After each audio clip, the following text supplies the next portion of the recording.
All right, we picked off with a little bit of the thesis statement and a little bit of boundary setting that we need to engage in. So some of the boundaries are as follows. The Reformation was 1517. We had the Council of Trent in the 1545, and that was the golden age for of many things, one of which were the Jesuits, and another was religious wars. So that by the mid-1600s, an uneasy truce between the warring factions of religious territories existed. This sad situation of warring Christians gave rise to a desire to find a reasonable religion and the birth of revolutions and modernisms. And this text will stand at the beginning of modernism. Those who were of this age, I love them. They know how to sell themselves.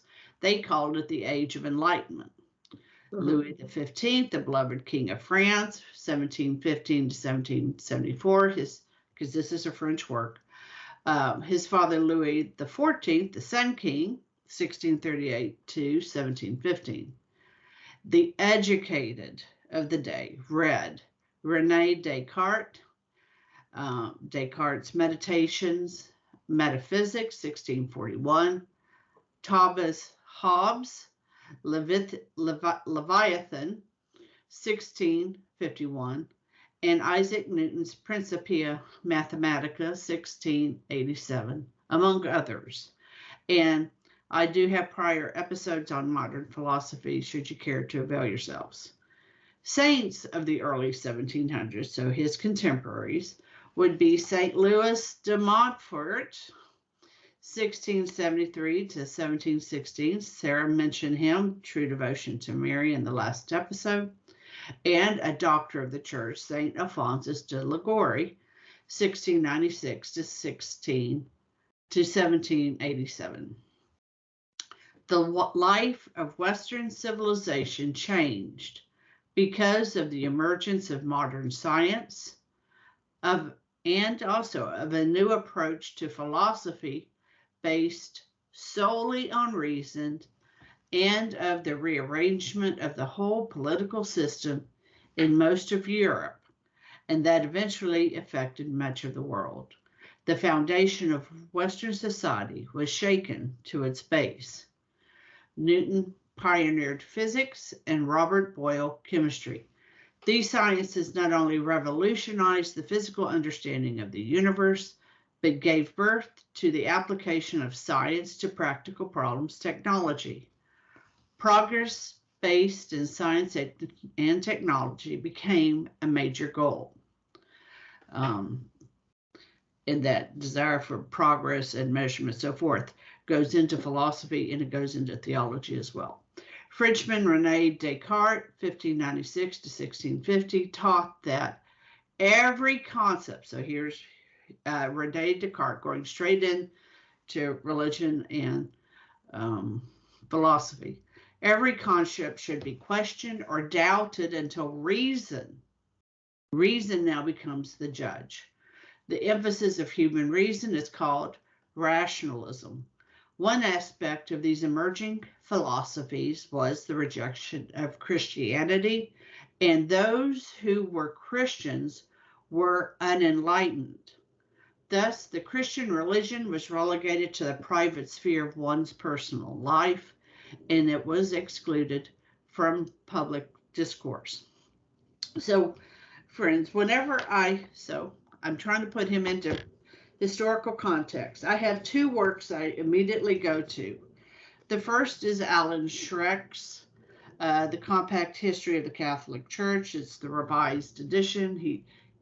I'm not sure if he's still at Steubenville, but he was when this was written. The second one is Epic, A Journey Through Church History, Steve Weidenkopf's work. And this is the companion book to go with Steve Weidenkopf's kind of workbook. This, like the Great Adventures in Church History, Great Adventures in Scripture, has a nice little deal there, fold out. And you can take a look and see where you are. If you want to go deeper, which I did not feel the need to do, I thought we had enough information at this point. Warren Carroll has a multi-volume set, and if it was a topic he deemed worthy to put in his history, he would do it. He doesn't put everything I think is important, but he certainly puts everything he thinks is important. And he, of course, has a university to his name, and I do not. Right. So. Christendom and Manassas. All right. So, any thoughts on the historical? Because we're going to go right now into Jean-Pierre. So now we know his time frame that he lived, the issues facing that time period, and now we're going to look to see how he approaches it. I think that there are a lot of important parallels, right? This right now we're living under a world of, scientism, where the only thing that has, and we're going to say that I think that there are some interesting parallels in terms of the intellectual thought, or I would call intellectual errors that were beginning to infect the populace at large. Like you had said, there was the shift in government, right, to from a monarchy to more of the concept of a democratic reality, and just this bowing down. I guess that's not really what I want to say, but a deference that was given to the scientific community, because things were being discovered, and in a rapid way, the human progress of the mind, of being able to know things. There was kind of a rapid ascent at that moment. And I think that we can say that we're in a similar situation where we have a radical, I keep using that term, my apologies, but a radical movement towards a concept of democracy that is going to be, I think, devastating to the human person, right? At the same time that we have this cult of sciences. So I think that there are a large number of parallels that can be looked at based upon that historical setting in which this book was presented to the Christian church at large, and one that I think that we need also, because with that rapid change comes an unsettling in the human soul, and I think many people feel that right now. They certainly do. They certainly do. All right, friends. We have now looked at the overall tenor of the book. We've looked at the historical time period in a very over 30,000 view. Let's take up Father de Caussade in the next episode. Till then, my friends, fides et ratio.